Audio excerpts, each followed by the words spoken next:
Ayan, nandito na naman po tayo. Welcome back po sa aking channel. Meron po tayo dito ngayon na DVD player, DVD recorder po siya, at built-in hard disk. Ang model number ay RH399H. At ang problema po niya ay walang power. Try natin.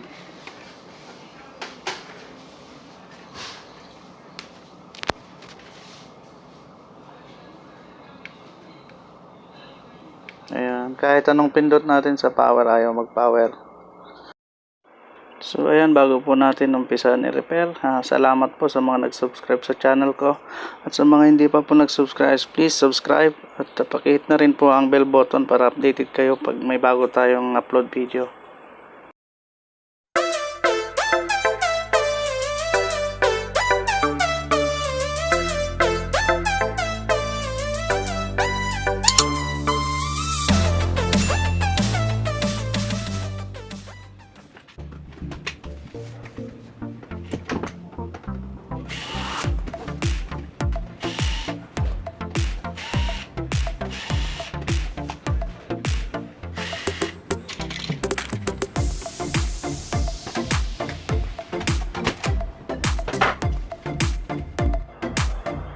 So, ito po yung loob niya.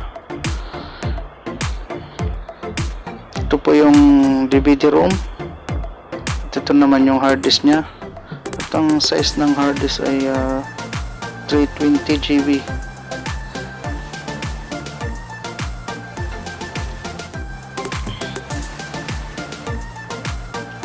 Saksak natin. Susukatan natin ng voltahe.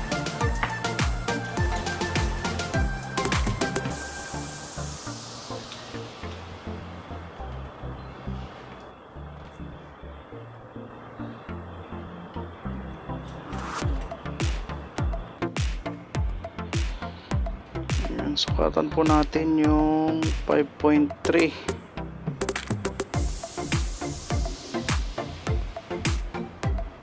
Ayan, meron po siya pero hindi siya stable. Kailangan po naka-steady yan sa 5.3. Konting diferensya lang, hindi na magsuswitch on.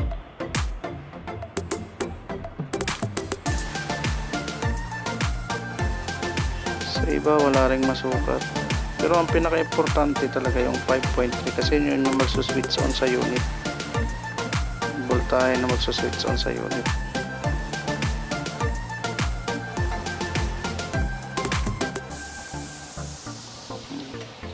Baklasin po natin. Check natin.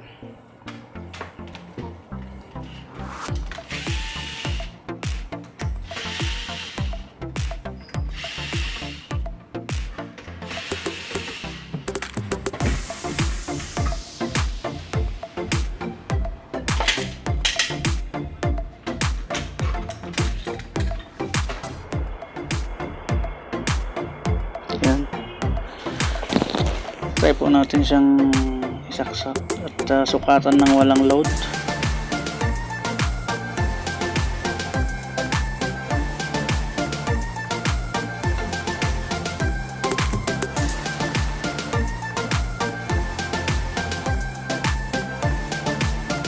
Antay ng ground. Ito. Ayan, sukatan natin yung 5.3. Ayan po, stable po siya, hindi po siya gumagalaw pag hindi siya nakaload. So, ibig sabihin, nagdadrop lang siya pag may load na. Kadalasan po, pag mga ganyang simptomas, capacitor lang po yan. Leak capacitor.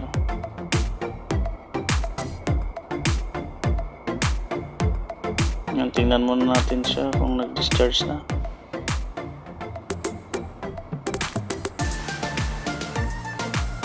Ayan, kabagsak ng voltahe. Ayan, okay na.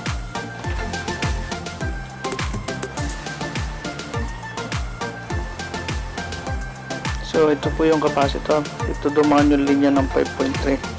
Kaya ito yung papalitan natin.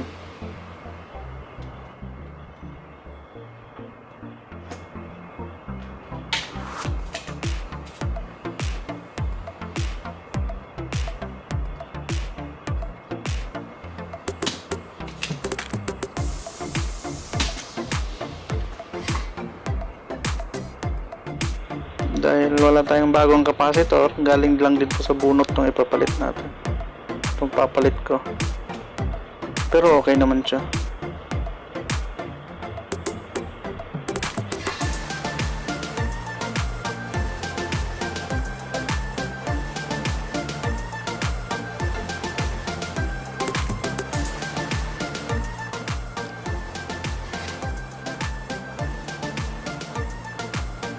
Value po ng capacitor 1000 UF 16 volts.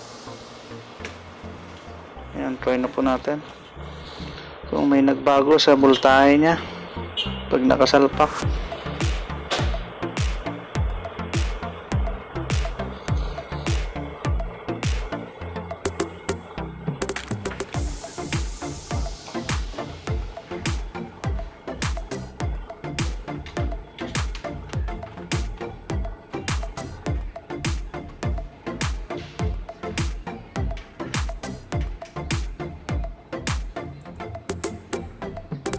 .3. Ayan po, stable na po siya, hindi na po siya nagalaw, hindi na rin siya bumabagsak. Kanina naglalaro pabagsak sa 5.15, ngayon naka-steady na po siya sa 5.3. Ayan, may power na po siya. Open natin, lagyan natin ng bala.